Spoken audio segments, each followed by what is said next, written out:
The Turn of the Screw by Henry James. Chapter 4.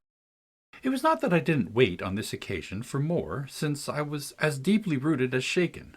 Was there a secret at Bly, a mystery of Udolpho, or an insane, an unmentionable relative kept in unsuspected confinement? I can't say how long I turned it over, or how long, in a confusion of curiosity and dread, I remained where I had had my collision. I only recall that when I re-entered the house, darkness had quite closed in.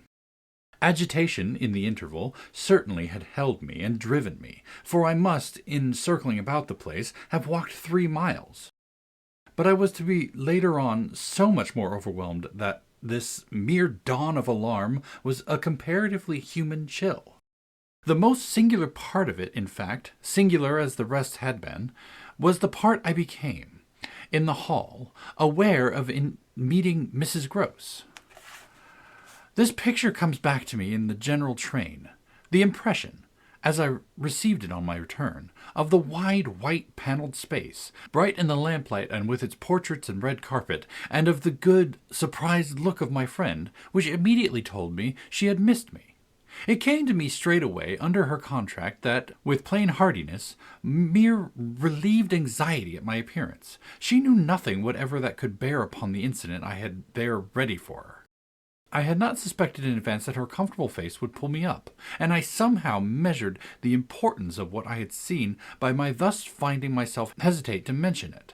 Scarce anything in the whole history seems to me as so odd as this fact that my real beginning of fear was one, as I may say, with the instinct of sparing my companion. On the spot, accordingly, in the pleasant hall, and with her eyes on me, I, for a reason that I couldn't have phrased, achieved an inward revolution, offered a vague pretext for my lateness, and, with the plea of the beauty of the night and of the heavy dew and wet feet, went as soon as possible to my room. Here it was another affair. Here, for many days after, it was a queer affair enough. There were hours from day to day, or at least there were moments, snatched even from the clear duties, when I had to shut myself up to think. It wasn't so much yet that I was more nervous than I could bear to be, as that I was remarkably afraid of becoming so. For the truth I had now to turn over was simply and clearly the truth that I could arrive at no account whatever of the visitor with whom I had been so inexplicably and yet, as it seemed to me, so intimately concerned. It took me little time to see what I might easily sound without forms of inquiry, and without exciting remark, any domestic complication. The shock I had suffered must have sharpened all my senses.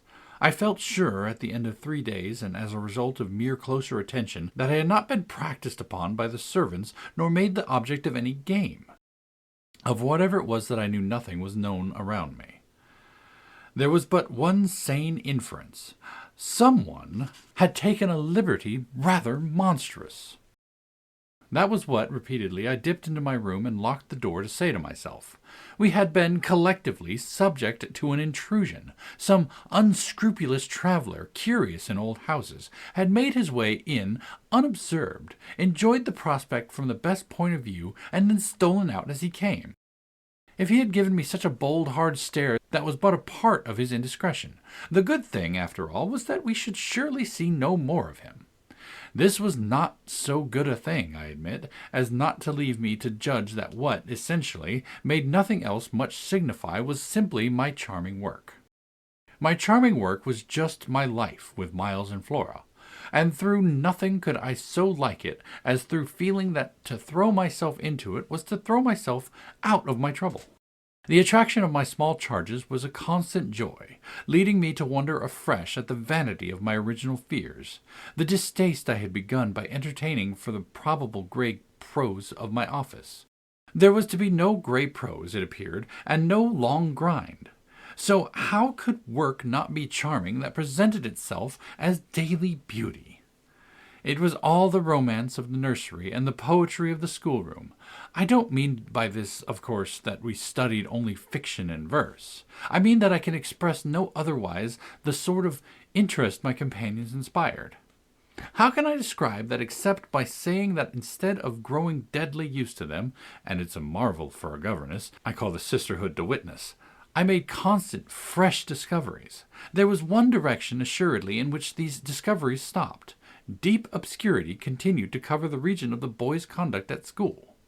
It had been promptly given to me, I have noted, to face that mystery without a pang. Perhaps even it would be nearer the truth to say that, without a word, he himself had cleared it up.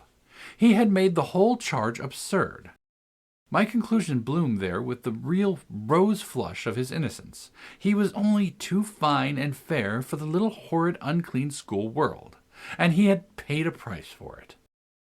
I reflected acutely that the sense of such individual differences, such superiorities of quality, always, on the part of the majority, which could include even stupid sordid headmasters, turns infallibly to the vindictive. Both the children had a gentleness. It was their only fault, and it never made Miles a muff. That kept them, how shall I express it, almost impersonal and certainly quite unpunishable. They were like those cherubs of the anecdote who had, morally at any rate, nothing to whack. I remember feeling with Miles in especial as if he had, as it were, nothing to call even an infinitesimal history. We expect of a small child scant enough antecedents, but there was in this beautiful little boy some extraordinarily sensitive yet extraordinarily happy that, more than in any creature of his age I have seen, struck me as beginning anew each day.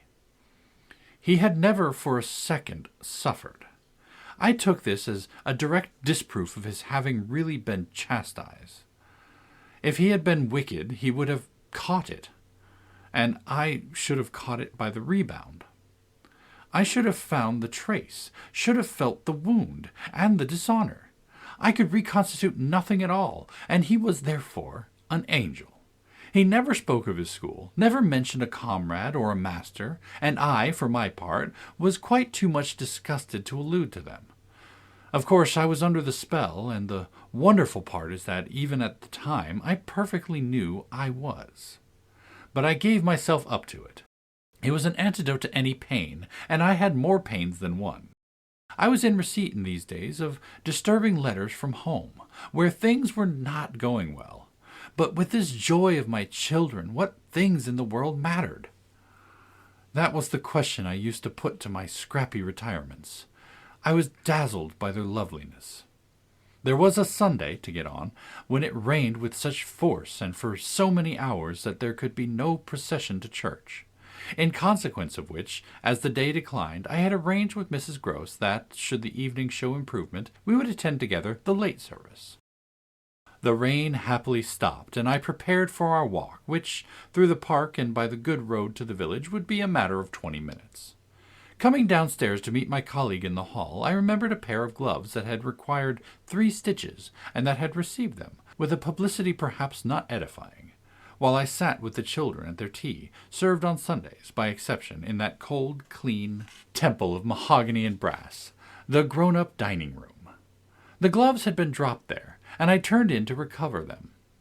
The day was gray enough, but the afternoon light still lingered, and it enabled me, on crossing the threshold, not only to recognize, on a chair near the wide window, then closed, the articles I wanted, but to become aware of a person on the other side of the window, and looking straight in. One step into the room had sufficed. My vision was instantaneous. It was all there. The person looking straight in was the person who had already appeared to me. He appeared thus again with, I won't say greater distinctness, for that was impossible, but with a nearness that represented a forward stride in our intercourse, and made me, as I met him, catch my breath and turn cold. He was the same, and seen this time as he had been seen before, from the waist up the window, through the dining-room, though the dining-room was on the ground floor, not going down to the terrace on which he stood. His face was close to the glass, yet the effect of this better view was, strangely, just to show me how intense the former had been. He remained but a few seconds, long enough to convince me he also saw and recognized me. But it was as if I had been looking at him for years, and had known him always. Something, however, happened this time that had not happened before. His stare into my face, through the glass and across the room, was as deep and hard as then, but it quitted me for a moment during which I could still watch it, see it fixed successively several other things. On the spot there came to me the added shock of a certitude that it was not for me he had come. He had come for someone else. The flash of this knowledge, for it was knowledge in the midst of the dread, produced in me the most extraordinary effect, starting, as I stood there, a sudden vibration of duty and courage. I say courage because I was beyond all doubt already far gone. I bounded straight out the door again, reached that of the house, got in an instant upon the drive, and, passing along the terrace as fast as I could rush, turned a corner and came full in sight. But it was in sight of nothing now. My visitor had vanished. I stopped, almost dropped, with the real relief of this. But I took in the whole scene. I gave him time to reappear.